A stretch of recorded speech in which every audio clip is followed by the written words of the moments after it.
what were the main water issues when you were mayor of East Lansing during your tenure as mayor? The biggest thing that we dealt with then was that we had a very good water treatment and sewage treatment system, but like essentially all municipalities, we had problems with stormwater. So when it rains, you get a lot of water running off of the ground, and particularly off the streets.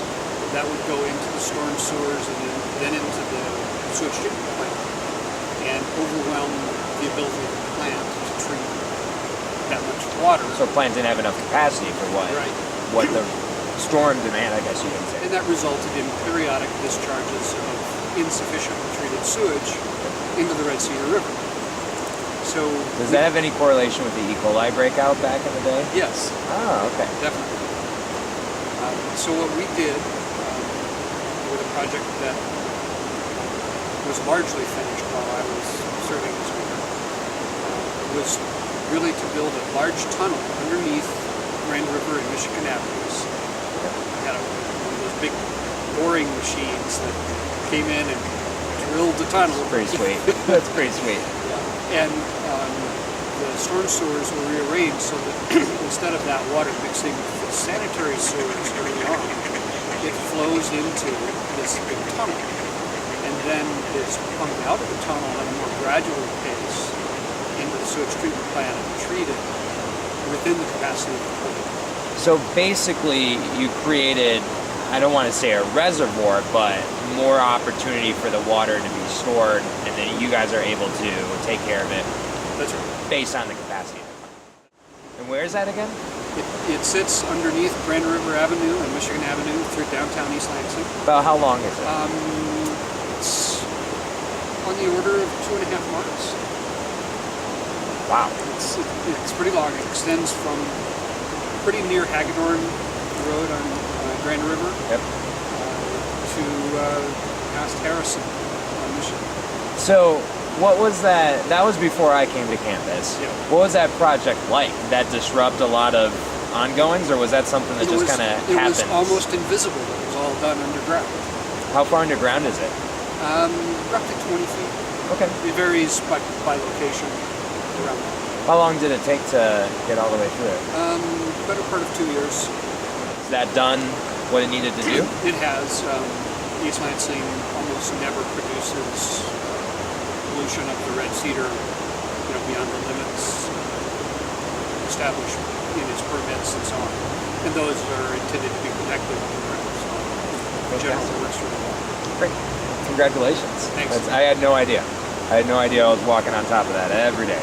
You've been in the Lansing area community for quite some time now. I moved here in 1977. What has it been like in this area, other than the specific examples? What has it been like with water and water policy and environmental issues in the greater Lansing area? Is this a hotbed for those kind of things, or? I'd say most of the time we've been what you might call the leading edge of conventional wisdom.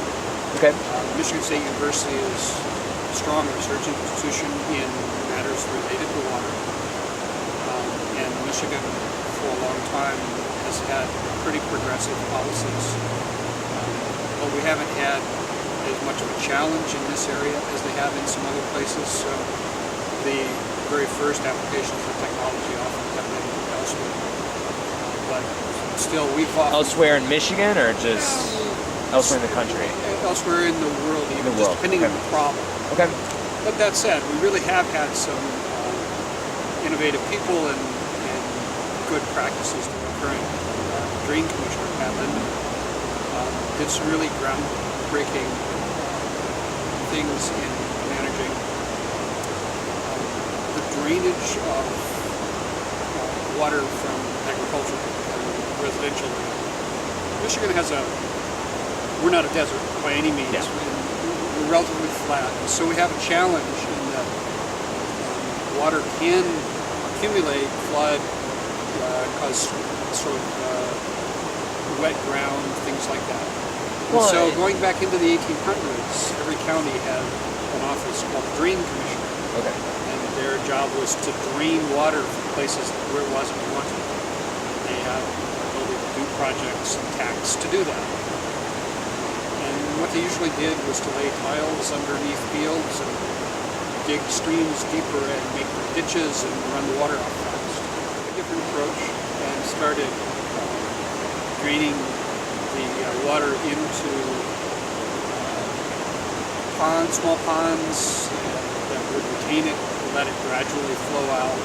Things called rain gardens along city streets where water drains into a maintained garden that is itself attractive. And in the course of going through those ponds or through the rain gardens, it actually cleans up the water. So that's an example of an innovation here that we really should take some pride in.